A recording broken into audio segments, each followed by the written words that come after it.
And hi, everyone. Happy Monday. We welcome you to another edition of the fifth quarter here on our Three Browns coverage. I'm Dave DeNatale, along with Jay Crawford. It is a victory Monday, but Jay, I got to tell you, if you kind of take the pulse of Browns fans and maybe us in the media as well, doesn't quite feel like a win, a joyous victory Monday, does it, after the 13-10 win over the Lions? No, it doesn't at all. But, that's how it goes in the NFL. You have to please your fan base, not just by winning, but by winning decisively, particularly when you're playing against a team that on paper is inferior, at least talent-wise, than you are. There's two ways to look at it. It was very disappointing in the way that the Browns played. If you didn't look at the scoreboard and you just watched the Browns play, you would think that they could have lost that game very easily, and they could have. But we've said it many times here on the program. You never apologize for a win. This one counts as much as the 41-16 thrumping of Cincinnati did. So, you just take it, you move on, you try to put it behind you, and hopefully you try to learn something from it. There were plenty of teaching moments for sure. Yeah, what was it? Mike Pettin used to say it's a pass-fail league. Well, the Browns passed. I mean, they get the win, and that 6-5 is better than 5-6. Mm-hmm. But I think it's almost like the fan base and all of us kind of took our lead a little bit from Baker Mayfield, kind of coming off the field after the game, wasn't happy, didn't speak to the media afterwards. And I get the feeling, though, now that in addition to being in physical pain, Jay, he's in obviously a mental state where he's not necessarily in a good place, and that's probably why he made the decision, although it's going to cost him some bucks, not to talk to the media after the game. Yeah, it'll cost him. As far as I know, that's the first time he's ever skipped out on the post-game media responsibility. I'll say this. Baker Mayfield, throughout his career, has always needed something to motivate him outside. And, that can either be a detriment or that can be a benefit, depending on how you look at it. He's definitely motivated right now, if he's ever been motivated. When you're booed by your home fans, that leaves a mark. And clearly it left a mark with Baker. He's out there putting it on the line when he's got a myriad of injuries. And in his mind, this is the thanks I get. But, that's pro sports, Bake, and you know that. And that's how it goes. You're as good as your last pass in this league, not even as good as your last game. A lot of people are already asking, okay, is this the week Tom Brady gets old? Because last week he threw 2 picks in the first quarter against a team they should have mopped up, and they lost the game. I'm going to give you a couple of results. The Titans have beaten everyone on their schedule but the Jets and the Texans. Mm-hmm. The Bills universally picked to win the AFC Championship, or at least play in the AFC Championship game. They have now lost, and lost badly, to the Indianapolis Colts, and they lost to the Jacksonville Jags. You can look elsewhere around the league. The Cowboys, I think, have 3 losses on the season. They lost a game a couple of weeks ago. You're scratching your head saying, who is this team and what happened to Dallas? Kansas City has gone through this crazy roller coaster where they're great, they're awful, they're great, no, they're awful, no, they're great. So it's a week to week. We keep saying that, but it really is a week to week. This Lions team is the best winless team in the NFL through 10 weeks that I've ever seen. Mm-hmm. Let's just go through that for a second. They beat the Ravens. The scoreboard and the standings say they didn't, but the referee, asleep at the switch, misses a delay of game penalty that turns an all-time record NFL field goal into a Hail Mary attempt. There's no way they would have tried it from 5 yards back. So that's a win as far as I'm concerned. If you just looked at the teams on the field that day, that's a win. The Lions last week against the Steelers, they make 2 field goals. They had 2 field goals that they missed. They win that game. I think it was the Cincinnati game, maybe, that was the same way. They played 4 or 5 games where you can just pick one play. That's a win. The Rams were another one. The Rams were another one. So judge them as an 0-9-1 if you want. But the fact of the matter is, this is a pretty good football team that has a tendency to shoot itself in the foot at the worst possible time. So talent-wise, the Browns are better. There's no question about that. But you're dealing with a Baker Mayfield who's about 50%. There's no Kareem Hunt, and that really diversifies the run game. Right now, if you're building a game plan to stop the Browns, they don't throw the ball downfield. So if you want, you just have to defend a 10-yard space because they don't have a deep threat, let's face it. So all you have to do is defend against the short dink and dunks, 3 yards, 5 yards, passes to running backs and tight ends mostly, right? Or you have to stop Nick Chubb. And if you're the Patriots and you got the personnel, that's easy. I mean, that's just a matter of executing. The X's and O's and the actual game plan was built and it was perfect. So, until this team can diversify its offense and stretch the field, and maybe Hunt will do that because he is such a threat to catch passes out of the backfield or run routes. So until you diversify what you do, you're a pretty easy team to strategize against. And you're going to lose to teams with equal talent. And you might even lose to teams in which you have more talent just because it's easy to defend what it is they're doing. In your mind, just from where you sit, should Baker Mayfield have played that game yesterday? He should have started because I don't think any of us knew how bad it was. At halftime, I absolutely pull the plug and make the switch. If you can't beat Detroit with a backup quarterback, and I know Pittsburgh couldn't, if you can't beat Detroit with the backup quarterback, what's the likelihood you're a playoff team anyhow? Exactly. And what you're doing is you're rolling the dice on the long-term future of the guy who may or may not be your future at quarterback. Who knows at this point? I think we started the year thinking he was absolutely that guy. This could end up being a colossal gamble fail by Baker because there were offers on the table. They could have come to an agreement. Baker bet on himself and said, I'm going to go repeat in 2021 what I did in 2020, hoping for that 30, 35, $40 million a year money. That's gone. That ship sailed. When your touchdown to quarter interception ratio is 10-6 through 10 games, he's played 10 games. He's throwing a touchdown a game and 0.6 of a pick per game. That's not elite quarterback money. So if the season were to end today, this would be a colossal gamble fail on the side of Baker Mayfield. And now if you're the Browns, you've got a really tough decision to make. Do you franchise him and pay him top 5 money when he's not that guy? So yesterday watching the pregame shows, one of the shows, and I think it was Fox, made such a good point. You don't replace a guy until you have a guy. And the Browns have tried to do that a million times, and it's failed a million times. So I don't know what the answer is. Is Baker the long-term answer at quarterback? It depends on the price tag. It really does. If you're talking about middle-of-the-road quarterback money, $15 million a year, so you can continue to afford to put the proper pieces around him and still be under the cap, yeah, he's the right guy. If he's going to ding you for upwards of $25 million a year, he is absolutely not the right guy. He just isn't, because he's got a fantastic supporting cast around him right now, and we're 6-5. Right. So, the Browns are in a real tough spot. It's not like they can just throw the franchise tag at him and buy time and see what they get after that. It's going to be a real interesting offseason for Cleveland and what they do. Now, look, there's 7 games left. I'll equate this to the baseball season. At this point in the baseball season, the Atlanta Braves were out. They were done. You were kicking dirt on them. They weren't even 500.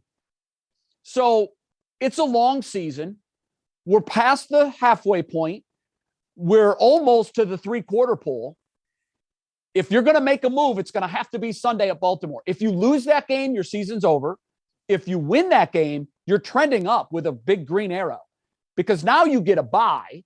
Then you get to come home and play that team again. And by that point, you're more healthy. Baker hopefully is rested.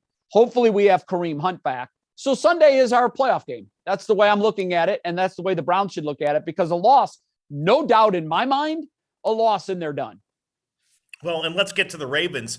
To me, Jay, it's still no matter how Baltimore has been playing, and boy, they struggled in Chicago, found a way to win. I'll give them that. Yeah. The Browns still have to prove that they can stop Lamar Jackson and Lamar Jackson's ability to beat you both with his arm and really more importantly, I think to the Browns with his legs, because the Browns have never been able to contain him. And, when Jeremiah Owusu-Koramoah went out again yesterday with I guess he retweaked the ankle. I just shook my head. It's like this was the guy that I think the Browns drafted to be the guy to help contain Lamar Jackson. Now, we'll see whether or not he can go Sunday, but to me, that's where it starts. If you can't contain Lamar Jackson, you're not going to beat this team. Absolutely not. And if you're looking for the blueprint on how to beat him, just look at what the Miami Dolphins did against him. They went into a cover zero defense and they blitzed him 80% of the plays. They were coming after him. And he was frustrated. You could see it in his face. He was completely frustrated. And I don't know if the Browns, the Browns have a better defense than the Dolphins, but sometimes NFL, it's like prize fights, championship prize fights. It's not necessarily the best fighter. It's how the two fighters match up against one another. And if you happen to be the absolute perfect Rubik's Cube fit to stop what another team does, that's great in that game, but you might not be able to stop the Chiefs or the Falcons or the Panthers with that same defense. So the Dolphins had the personnel. They got some great young corners. They just came up to the line. They went cover zero and they said, here we come. What are you going to be able to do? And if you've got the corners that can cover and man cover tight lockdown for 2 seconds, someone's getting home. If you bring more than they have, someone's getting home. Exactly. And so it's a big gamble. It's a big gamble because you run the risk. If he does get that ball out, you run the risk of giving up long touchdowns all game long. So I don't know if they're going to stop him, but you're right. JOK was the guy who was tagged on draft day to stop what one of the teams in our division does very well, and that's scrambling quarterback.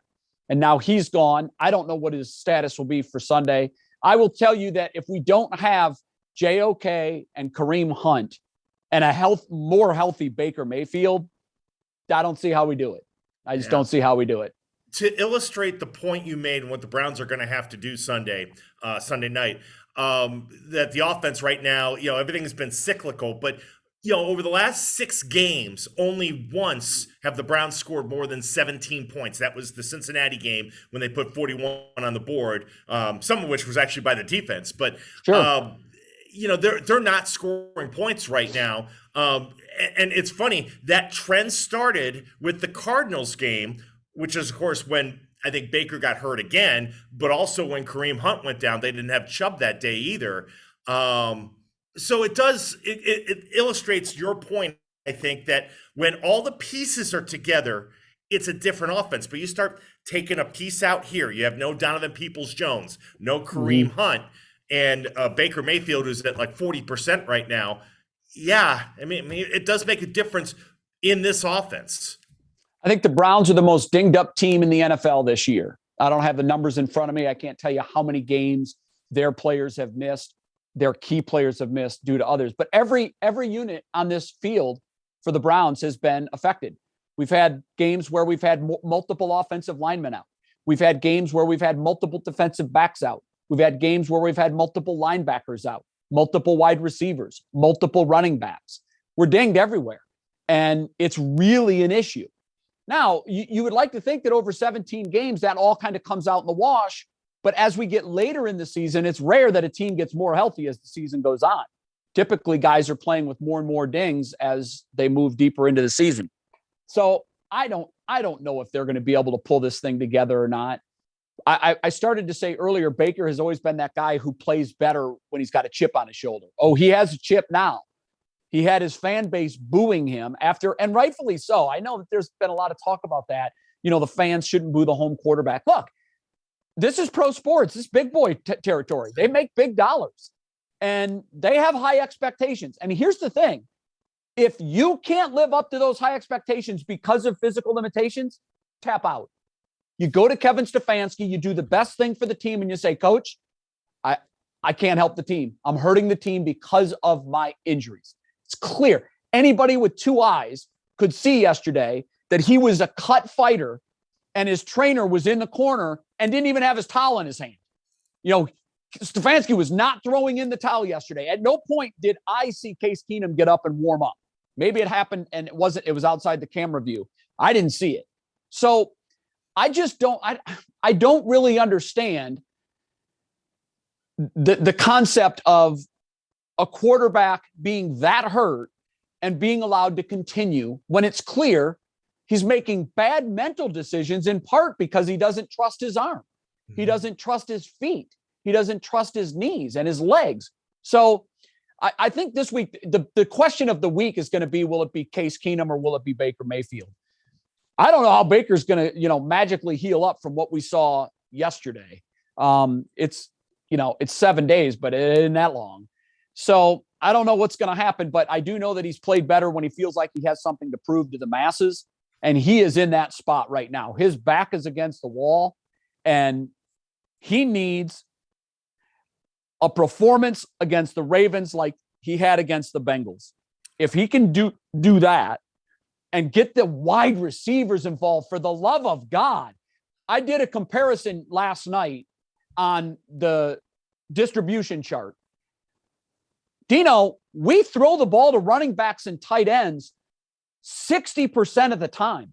Yeah. You can take a look at an offense like the Kansas City Chiefs, who, by the way, have the best tight end on the planet in Travis Kelce. They throw the ball to running backs and tight ends less than 40% of the time. So those numbers are flipped. Yeah. We're throwing to our wide receivers at the same rate that Mahomes throws to his tight ends and running backs. Our wide receivers are non-factors. They are non-factors. And I don't know if that was the frustration of OBJ because he realized this offense ignores wide receivers. You cannot throw to tight ends and running backs and win exclusively doing that in the NFL. You can't.